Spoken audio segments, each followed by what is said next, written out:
नमस्कार, मैं हूं अभिषेक उपाध्याय और आप देख रहे हैं टॉप सीक्रेट। इस उत्तर प्रदेश में जहां एक सवाल बहुत दिनों से अंदर खाने में सुलग रहा था, वो अब किसी दावानल की तरह, किसी ज्वालामुखी की तरह वो सवाल अब चारों ओर फैल रहा है। और सवाल ये फैल रहा है कि यूपी में जो तमाम बड़े पद हैं, पुलिस के, प्रशासन के, वहाँ पर कौन बैठा है, वहाँ पर किस जाति का बाहुल्य है।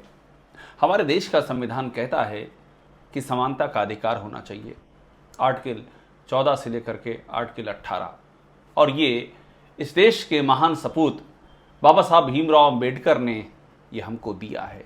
लेकिन अब जब एक चिट्ठी आ रही है और ये चिट्ठी है चंद्रशेखर आज़ाद की, यूपी के नगीना से सांसद हैं चंद्रशेखर आज़ाद, आज़ाद समाज पार्टी के कर्ता धर्ता हैं चंद्रशेखर आज़ाद।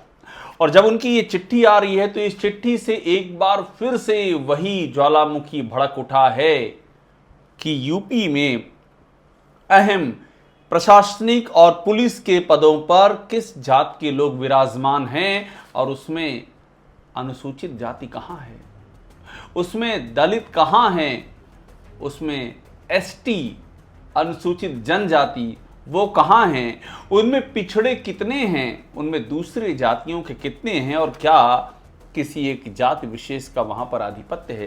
ये सवाल चंद्रशेखर की चिट्ठी मेरे हाथ में है। चंद्रशेखर जो गृह विभाग की जो स्टैंडिंग कमेटी है पार्लियामेंट की, उसके मेंबर भी हैं, और साथ में ये इन्होंने खुद भी लिखा है कि SC/ST कल्याण संबंधी जो संसदीय समिति है उसके भी मेंबर हैं। तो इसीलिए ये जो चिट्ठी लिख रहे हैं, इस चिट्ठी का विषय यही है कि उत्तर प्रदेश में प्रशासन पुलिस महकमे में अनुसूचित जाति अनुसूचित जनजाति के प्रतिनिधित्व संबंधी कि योगी सरकार बताए कि यूपी में SC और ST के कितने अधिकारी तैनात हैं। और आप सोचिए, थोड़ा सा फ्लैशबैक में ले जाऊंगा, यही सवाल और यही मुद्दा कुछ दिनों पहले एक स्टोरी मैंने की थी, और वो स्टोरी यही थी कि यूपी में ठाकुर राज, और उस स्टोरी की पृष्ठभूमि ये थी कि जब अखिलेश यादव की सरकार थी तो यादव राज के बड़े आरोप लगते थे, उन पे स्टोरियां भी होती थी, जम करके होती थी। तो योगी आदित्यनाथ की सरकार में जो ठाकुर राज का आरोप जो लग रहा है, इसकी तह में जाते हैं और देखते हैं क्या क्या है। और मैंने एक पूरी लिस्ट सामने रखी थी, सीएम सेक्रेटेरिएट यानी कि सीएम के आसपास कौन कौन से लोग हैं, जो महत्वपूर्ण महकमे हैं, चाहे वो सूचना हो, चाहे वो गृह हो या PWD हो, वहाँ जो अधिकारी बैठे हैं वो किससे बिलोंग करते हैं, उनका जातीय आधार क्या है। मैं बहुत क्लियर हूँ कि लोकतंत्र में किसी भी तरह के जाति भेद या जाति के सवाल की इस तरह से गुंजाइश नहीं होनी चाहिए। ये ज़रूरत ही नहीं होनी चाहिए कि हमको पूछना पड़े कि कौन से अधिकारी किस जाति का है। हमें तो ये देखना चाहिए कि वो इंसाफ कर रहा है कि नहीं।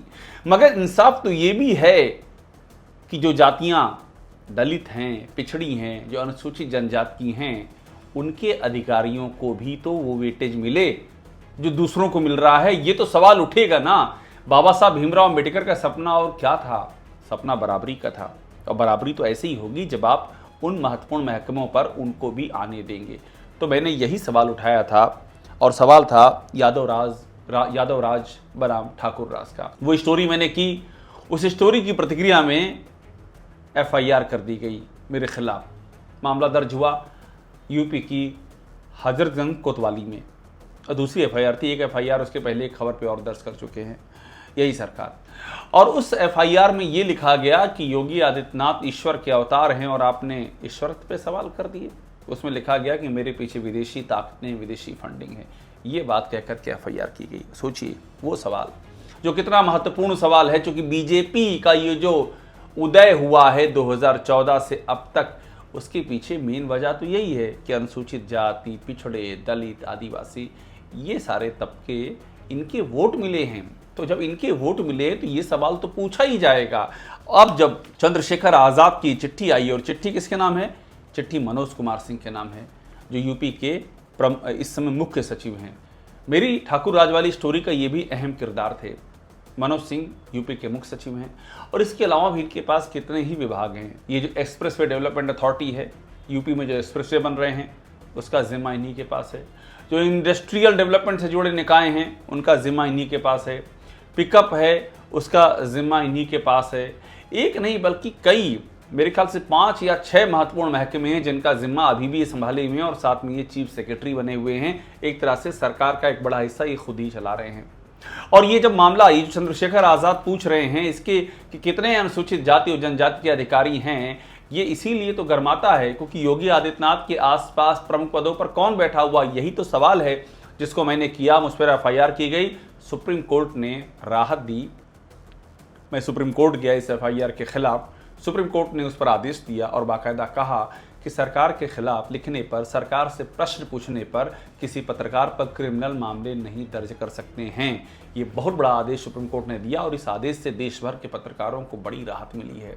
ये आदेश देश भर के अखबारों में रिपोर्ट हुआ है, वो रिपोर्ट आप देख सकते हैं। और ये मैं इसलिए दिखा रहा हूँ क्योंकि ये हर एक पत्रकार के लिए कि वो सवाल करे, सवाल पूछे। लोकतंत्र में सवाल करना आपका अधिकार है, और ऐसे मुद्दों पर सवाल करना, खास तौर पर जहां पर बराबरी का सवाल हो उन जातियों के लिए जो पिछड़ी हैं, दलित हैं, आदिवासी हैं। तो चंद्रशेखर ने यही कहा है। ये चिट्ठी इसी बात की बानगी है। और मैं पृष्ठभूमि में आपको ये भी बता दूं कि मनोज सिंह का तो मैंने नाम लिया, लेकिन और भी कई सारे नाम मैंने सामने रखे थे। नाम शिशिर सिंह के, सूचना निदेशक, साल 2018 से लेकर 2024 6 साल तक एक ही व्यक्ति सूचना निदेशक बना हुआ है। आप सोचिए ये कौन सा चमत्कार है। मृत्युंजय सिंह उनके मीडिया सलाहकार, रईस सिंह उनके मीडिया सलाहकार, ये सारे महत्वपूर्ण नाम उनके। संजीव सिंह ये उनके ये जो CM सेक्रेटेरिएट में जाने कब से बने हुए हैं। और भी कई सारे नाम थे, वो पूरी लिस्ट थी। मैं आपको दिखा देता हूं, जो ये मैंने ट्वीट किया था, आप ये लिस्ट देखते जाइए। और मैंने लिखा था ये ठाकुर राज या फिर सिंह राज है। सिंह राज इसलिए कहा था कि ऐसे बहुत अधिकारी, ऐसे भी अधिकारी हैं जो कि जिनके नाम के आगे सिंह है मगर वो ठाकुर नहीं है। लेकिन ये ऐसा एक माहौल बना दिया है, ऐसा एक सामाजिक, एक साइकोलॉजी, एक मनोविज्ञान बना दिया है कि वो जो सिंह लिखते हैं उनको एक वैसे ही सामाजिक लाभ मिल जा रहा है। ऐसा माहौल बना दिया जो नहीं होना चाहिए। तो बराबरी की बात होनी चाहिए, जो बाबा साहब भीमराव अम्बेडकर का सपना था, जिसके लिए ज्योतिबा फूले, सावित्री फूले, जिन्होंने स्त्रियों की शिक्षा का पहला स्वप्न साकार किया था, इन लोगों ने लड़ाई लड़ी है। तो उस लड़ाई में ऐसा तो नहीं होना चाहिए नतीजा। मैंने बताया कि किस तरह से गृह में दीपक सिंह, PWD में अजय चौहान, मैं आपको वो नाम जो ऑफहैंड याद आ रहे हैं गिनाता जा रहा हूं, पूरी लिस्ट आप देख लीजिए। STF में अमिताभ यश सिंह इसलिए क्योंकि वो सिंह पर अमिताभ यश लिखते हैं, उनको ADG लॉ एंड ऑर्डर बना दिया है। इतने सारे इल्जाम हैं विवादास्पद इनकाउंटरों से लेकर के यूपी की कानून व्यवस्था में। कल एक पत्रकार की चाकुओं से गोद दिया गया, बहराइच में दंगे की नौबत आ गई है, मोहित पांडे को पुलिस कस्टडी में मार दिया गया है। कितने एक के बाद एक, अमन गौतम लखनऊ में दलित युवक, उसकी पुलिस कस्टडी में कि जिस तरह से हत्या की गई। मैं इसलिए कह रहा हूं क्योंकि घर वाले हत्या का आरोप लगा रहे हैं, इसको आरोप समझिएगा, जब भी साबित नहीं हुआ है। लेकिन ये जो मौत होती है पुलिस कस्टडी में एक दलित युवक की, क्या ये आपका जमीर नहीं हिलाती है? ये क्या आपके अंदर संवेदना नहीं पैदा करती है? क्या ये सरकार से नहीं कहती है कि इस्तीफा ले ऐसे अधिकारियों का जिनके रहते हुए इतनी संगीन घटनाएं होती जा रही हैं? तो यही तो पूछ रहे हैं चंद्रशेखर आज़ाद। मैंने DM बताए, मैंने SP बताए, मैंने कमिश्नर बताए, एक ही जात के कैसे हो सकते हैं इतने सारे? ये संयोग है या कोई प्रयोग है? और आप सोचिए, इसमें लिखते हैं चंद्रशेखर इस चिट्ठी में कि यहां पर जाति आधारित उत्पीड़न, शोषण, अपराध व हिंसा की घटनाएं कम होने की जगह बढ़ती ही जा रही हैं। FIR जो होती है वो दर्ज नहीं होती, बिना FIR लिखे भगा दिया जाता है। और जो पुलिस का जो रवैया है वो आरोपी पक्ष की ओर, जिस पे आरोप लगाएंगे उसके साथ पुलिस खड़ी हो जाएगी। और सबसे बड़ी बात जो चंद्रशेखर लिख रहे हैं वो देखिए कितना इंपॉर्टेंट है। वो ये लिखते हैं कि इस समस्या के मूल में जो सबसे बड़ा आरोप लगता है, ये मैं पढ़ रहा हूं और आपको भी पढ़ाऊंगा, आप पढ़िए चिट्ठी, मेरे साथ साथ आप भी पढ़ते हैं, चिट्ठी दिखा रहा हूं। इस समस्या के मूल में जो सबसे बड़ा आरोप लगता है वो ये कि निर्णय लेने के पदों पर वंचित वर्गों के अधिकारियों, कर्मचारियों, पुलिसकर्मियों को प्रतिनिधित्व ना दिया जाना। बल्कि दूसरे शब्दों में कहें, अब वो खुल के लिख रहे हैं कि जिलाधिकारी, अपर जिलाधिकारी और पुलिस अधीक्षक, अपर पुलिस अधीक्षक व थानाध्यक्षों की जाति देखकर नियुक्ति करना। यही तो मुद्दा है, और ये मुद्दा है। आप बताइए ना, सरकार दे अपना एक जारी करे, इस पर जवाब जारी करे, बताइए जो अधिकारी चारों ओर घिरे बैठे हुए हैं, ये कैसे बैठे हुए हैं? क्या सूचना निदेशक हमेशा शिशिर सिंह ही रहेंगे? वहां कोई दलित नहीं आ सकता है? वहां कोई एसटी नहीं आ सकता है? एसटीएफ के मुखिया अमिताभ यश इतनी असफलताओं के बावजूद भी कानून व्यवस्था की धज्जियां उड़ रही फिर भी बने हुए हैं, इतने विवादास्पद इनकाउंटर फिर भी बने हुए हैं। क्या अमिताभ यश की जगह कोई दलित अधिकारी नहीं है? कोई एसटी का अधिकारी नहीं है? कोई पिछड़े समुदाय का अधिकारी नहीं है? ये इसीलिए सवाल कर रहा हूं क्योंकि ये समान अधिकार की बात है। भाई समान अवसर दीजिए, बाबा साहब अम्बेडकर का सपना है, क्यों नहीं दे रहे हैं आप? क्यों मृत्युंजय सिंह बने हुए हैं इतने लंबे समय से आपके मीडिया सलाहकार, जबकि मृत्युंजय सिंह के रहते हुए कितनी बार ऐसा हुआ है कि पत्रकारों पर लगातार एफआईआर हो रही है, इंफॉर्मेशन जो है निगेटिव खबरों के नाम पर टारगेट किया जा रहा है, हेडलाइंस मैनेजमेंट तमाम आरोप लग रहे हैं, और भी बहुत सारे आरोप हैं जिनकी चर्चा मैं अभी नहीं कर रहा हूं। सवाल ये उठता है ना, ये सवाल क्यों नहीं उठेगा? और आप सोचिए, अब इसके बाद वो ये लिखते हैं, उन्होंने 7 सवाल पूछे हैं, और ये सवाल भी पढ़ते जाइए, ये सवाल बहुत ज़रूरी है। आप जब पढ़ेंगे तो आपको मालूम पड़ेगा कि प्रदेश में क्या हो रहा है। किसका सवाल उठा रहे हैं? चंद्रशेखर आज़ाद। पहला सवाल वो पूछते हैं कि उत्तर प्रदेश के विभिन्न विभागों में कितने अपर मुख्य सचिव और सचिव SC/ST वर्ग के तैनात हैं? ये जो ACS होते हैं, ये कितने SC/ST वर्ग के हैं?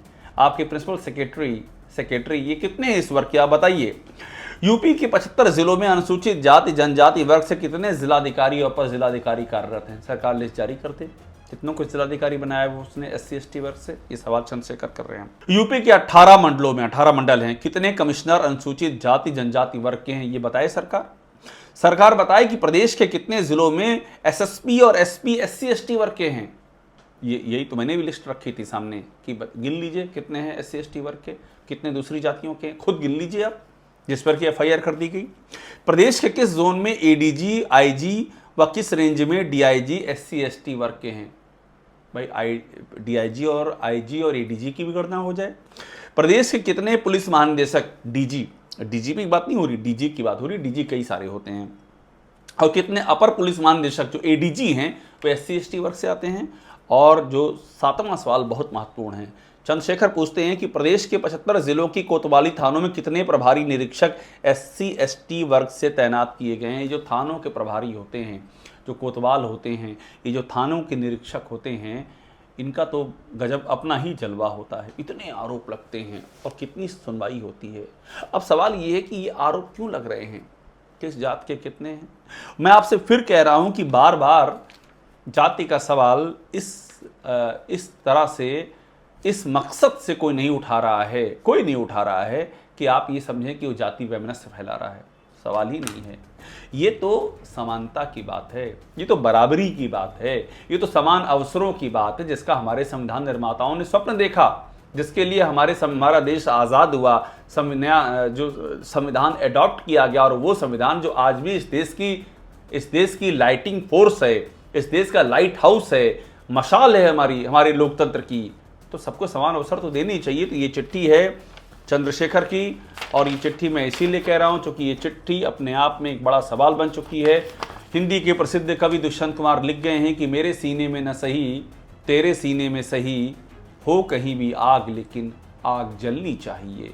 तो अब ये आग जो है जल रही है, और ये जो आग है ये न किसी बदले की आग है, न किसी वैमनस्य की आग है, ये ना किसी शत्रुता की आग है, ये ना किसी दुश्मनी की आग है, ये सिर्फ समान अधिकारों के लिए जो भूख है ये उसकी आग है। और लोकतंत्र में ऐसी आग का सम्मान किया जाना चाहिए। योगी सरकार बताए कि जो चिट्ठी है, इस चिट्ठी के जवाब में वो क्या कहेगी। और ये सवाल इसलिए भी महत्वपूर्ण है, खुद उसकी सरकार के मंत्री ये सवाल उठा चुके हैं। मैं आखिर पॉइंट ये भी जोड़ दूँ, केशव प्रसाद मौर्य डिप्टी CM, उन्होंने चिट्ठी लिखी है कि आरक्षण का पालन नहीं हो रहा है अपनी सरकार में। सोचिए क्या जवाब देगी योगी सरकार।